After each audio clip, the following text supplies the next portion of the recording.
have more insights from the experts, I'd like to welcome Vishak Raman from Cisco. Next, Lakshmi Ramakrishnan from Visa. Terry Lu from Celebrite.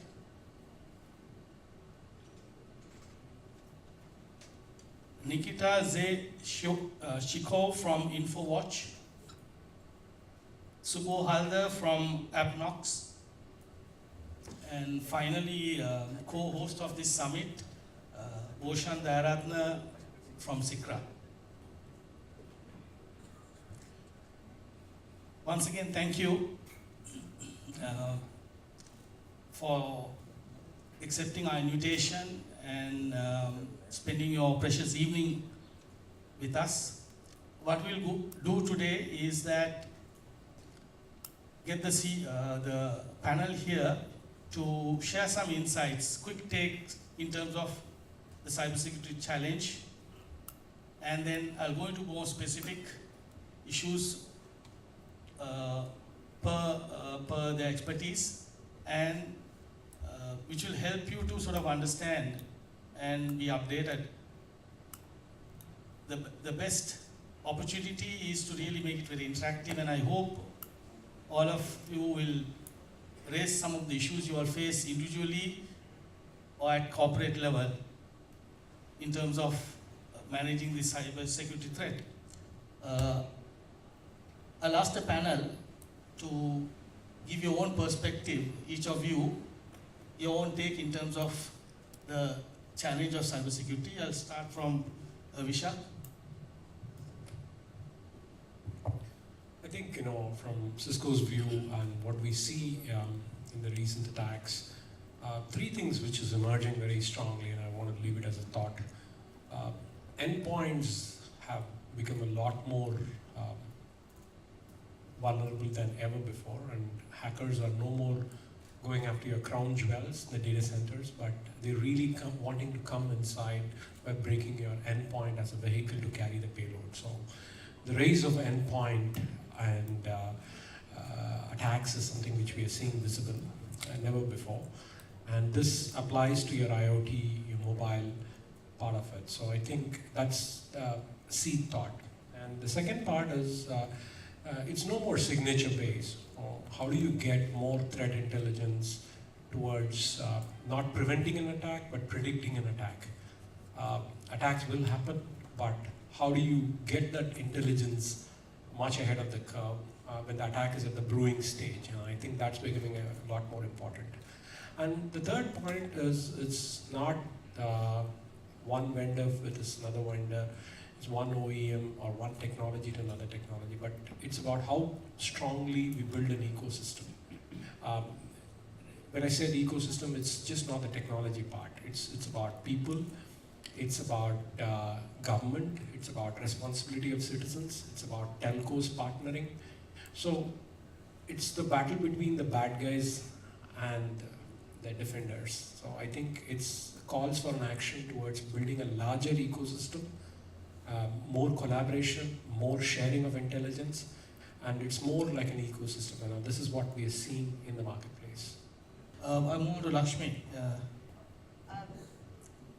We are in a CEO forum, so I would like to ask all the CEOs, how much is the importance of cybersecurity? Over a period of time, we are seeing it has become more and more boardroom discussion. Earlier, we would see that these discussions are restricted to the risk team, and they would have conversations with the InfoSec team. But now it has become a CEO discussion, it has become a boardroom discussion with high-level execs having some interest in it. And why is that so? We are seeing, like he's saying, the ecosystem is becoming very complex. It used to be an easy way, 4 or 5 people, completing a transaction, but now it has become more complex with more and more entrants into it. That means there are more and more people, then there are more and more data involved, more touch points, which is making it very difficult. But that's the same thing which is leading to innovation also. More people means there are ways and forms that we are seeing the payments are taking place. We never thought about things like a watch could make a payment, a goggle could make a payment, or blockchain is taking traction, right? That's because of innovation. And everything has to be a responsible innovation. And that's what the industry is looking up to now. They understand that security is the basis or the backbone on which any innovation has to.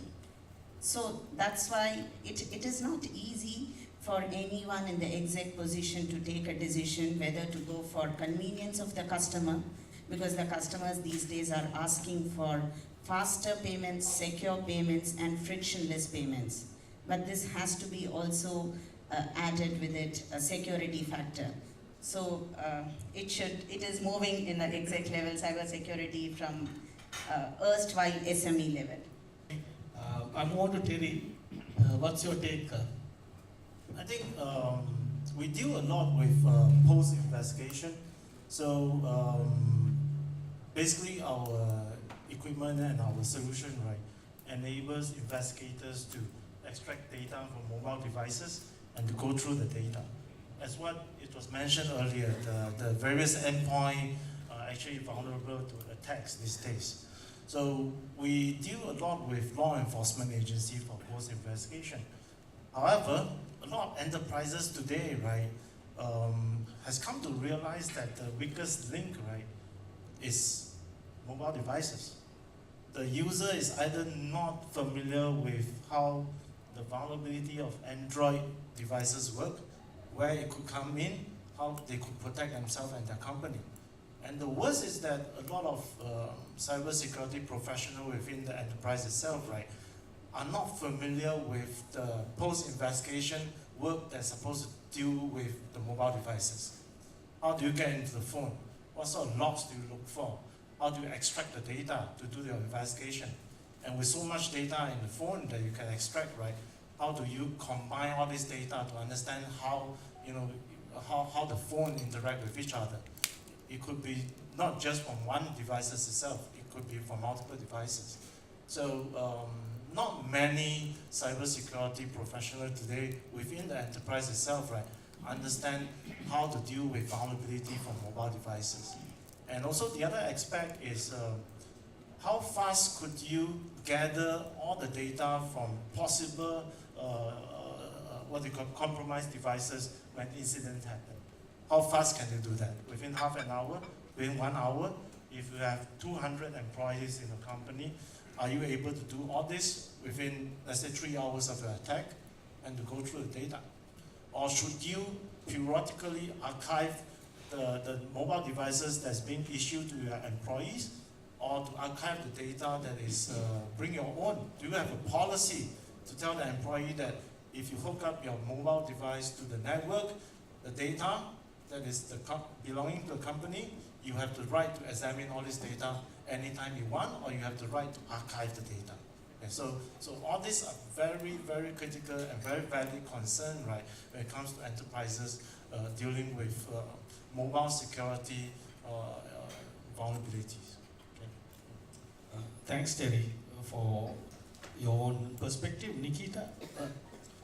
Well, since this is a CEO forum, I would like to talk more in terms of, I guess, general business and market and things like that. And in our opinion, as an InfoWatch and our analytics, we see that the number of data breaches and data leakages rises every year, and the costs of these data breaches rise as well. So the problem is how to protect against them. To protect against them, you have to understand what the problem is, what the vector is. And here I see one of the main challenges right now is that mostly people focus on external threats, which are of course valid and very important, but internal threats, like threats from employees and insiders and things like that, are very, very important as well, because people know exactly what data is important, what measures you have against, data exfiltration and things like that. So you have to protect yourself. And you need to understand that, and cybersecurity professionals of course understand that, but maybe don't pay too much attention to it sometimes. And finally, I guess I'd like to say that this was like a general topic right now, people talking about the ecosystem, that you have to integrate with different solutions. There's just so many solutions on the market right now. against all kinds of threats, and it's hard for security professionals sometimes to understand which kind of solutions they need right now. So in order to do that, first of all, we need to talk about these things right now, like we do now. And secondly, you need to understand that all these solutions need to be configured to your specific needs, especially when we're talking about data, because data is unique to any organization. Yes, there are things like credit card numbers and things like that, but everything else is unique to your organization. So you have to configure all the systems to yourself, right? Not just to take an out-of-the-box solution, in my opinion. So I guess this is my insight right now. More to Subo, who you're on, especially on the mobile security. Yeah, so I work for a company called AppNox, and that is mostly into mobile security, and the reason I'm going to tell you why. How many of you have a smartphone? I'm pretty sure everyone has it, right? And all the businesses, as a CEO, you're moving towards mobility as a sector. So you're building apps. Now you can book a taxi or a cab using an app. You can do transaction of banks. You do not need to go to a bank to do a transaction. You can do e-governance stuff in your application. Even the IoT sector, right? If you're talking about industrial IoT or a normal IoT, it all interfaces with something called mobile devices. So the mobility as a term is one of the weak link between the security industry and this is what the future is. That's what I see it in terms of cybersecurity threats. So I've seen people talking about why shouldn't we supposed to look at generalist? We should always see towards specialist. So we are all specialists in each of our domain. For example, we are specialists only in mobility as a domain. There are specialists in network as a domain, specialists in other verticals as a domain. And using these specialists is how you can keep an edge towards your goal of having a secure life cycle. So that's my view on the recent or the current trends of the security market as how it is going. So yeah. More to Bhushan. I would like to bring a local perspective and some of the projects that we have done and the investigations, the outcome of the investigations that we have done. First, I would say the awareness. When you say the awareness, the end user awareness, and that goes up to the IT team. And even sometimes your IT security team awareness, because they need to be aware of what is happening in the globe. If they are to protect the organization infrastructure, they need to know what to protect it. So we find the awareness, especially from the IT security teams and the IT teams, and then going down to the end user. It was good old days that looking after your computer or your network is a responsibility of the IT department. But going forward, and now, I would say even from last 5 years, it is not the IT department responsibility, it is your responsibility. If a network cable or a computer or either laptop or a desktop being given. So that's one weakness what we see. We need to improve upon that. Second, I would say, touching upon something what Nikita touched, is the insider threat. We find the insider threat is getting bigger and bigger in Sri Lanka because all of us are focusing in protecting the perimeter defenses. So you put the next generation firewalls and you put all the expensive hardware and software, and when you get to the boardroom, when you get the bill, it runs into multi-million dollars or multi-million rupees, and as a CEO, as a board member, you're satisfied because you're paid a high-end product, maybe the world's best product, which is in the Gartner report, but the result is maybe not as much as that you expected because your internal infrastructure does not support the Ferrari that you have bought. So you go back to the normal system, and sometimes you run on default mode. So all the money that you have spent is in vain. And sometimes certain protocols, security protocols are not being adhered because then your systems get slow and the end user keeps complaining about it. And when you say insider threat, there are two types of insider threats that we see. One is intentional, one is unintentional.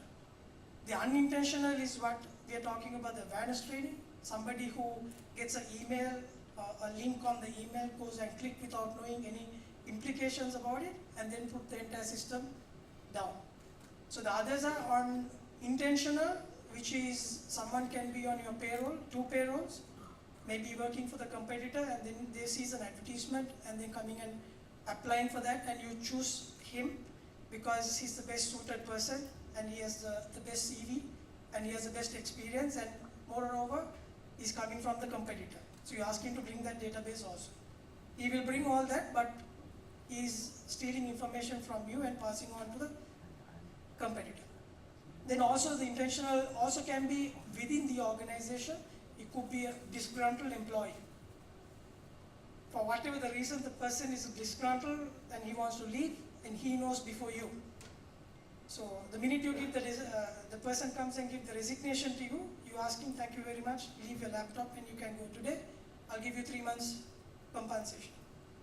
You think you're happy that you have done that, but before that, maybe for weeks, months, you have been copying or deleting or taking your data out. Then also we see the data leakages are getting increasing day by day. Either one of those areas that I just mentioned. Then another biggest thing what we see is that people are running and going into cloud.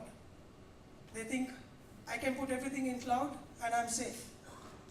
So cloud is only you get 50% security. The rest of 50% security is on your own. So these are the few things that what we see in the local perspective. I just want to sort of bring this whole discussion to, glad that it's becoming increasingly a boardroom discussion.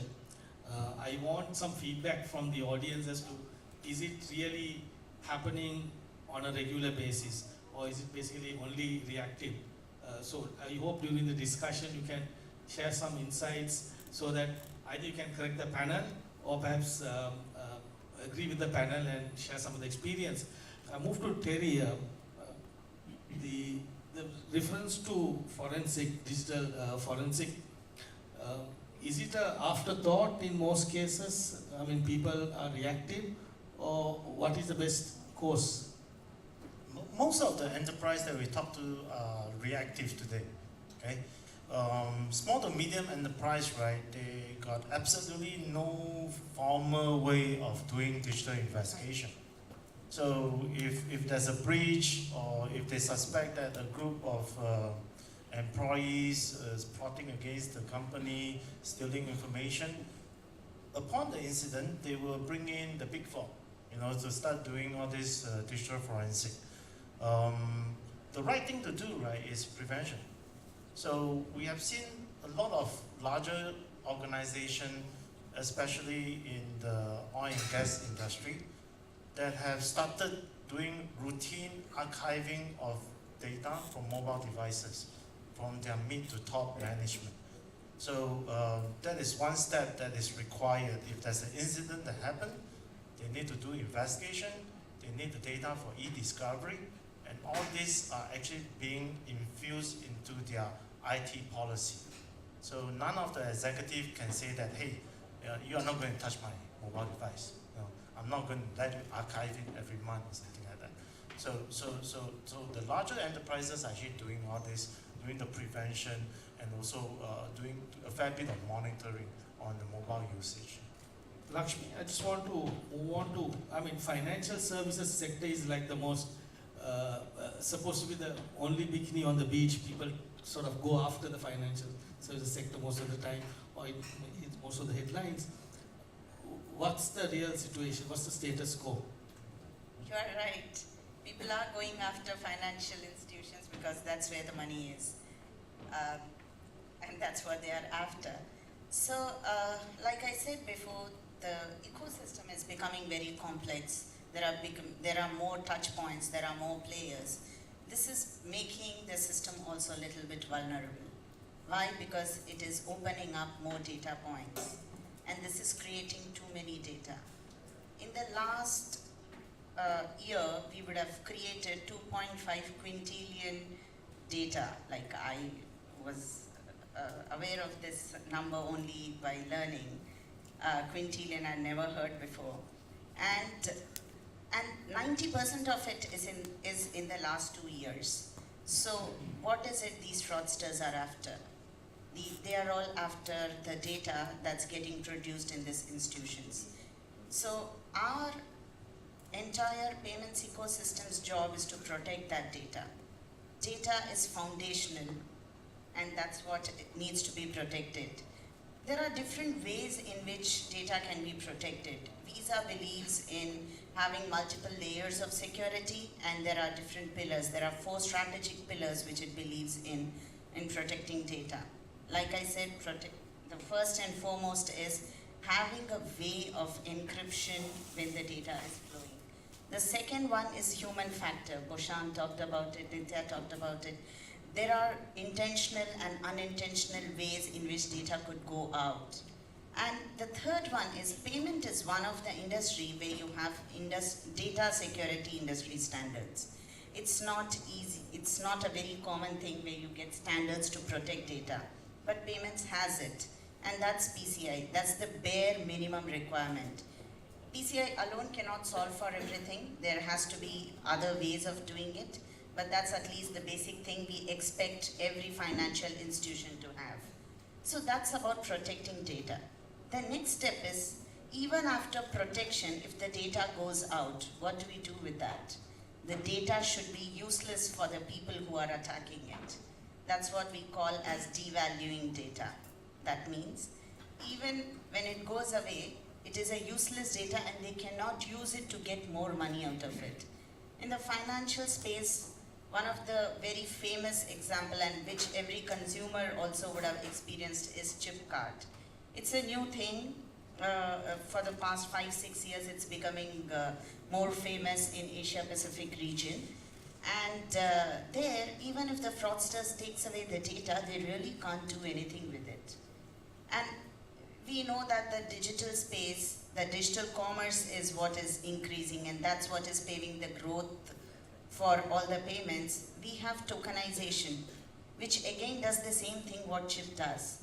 So that's our second pillar.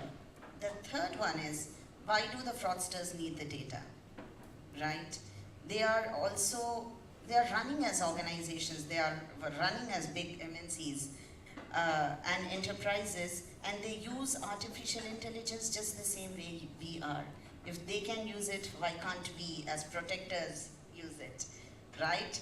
And so we have tools and we have products which work on this harnessing data and which gives some intelligence output for our clients and for all people to take care and protect fraud even before it happens.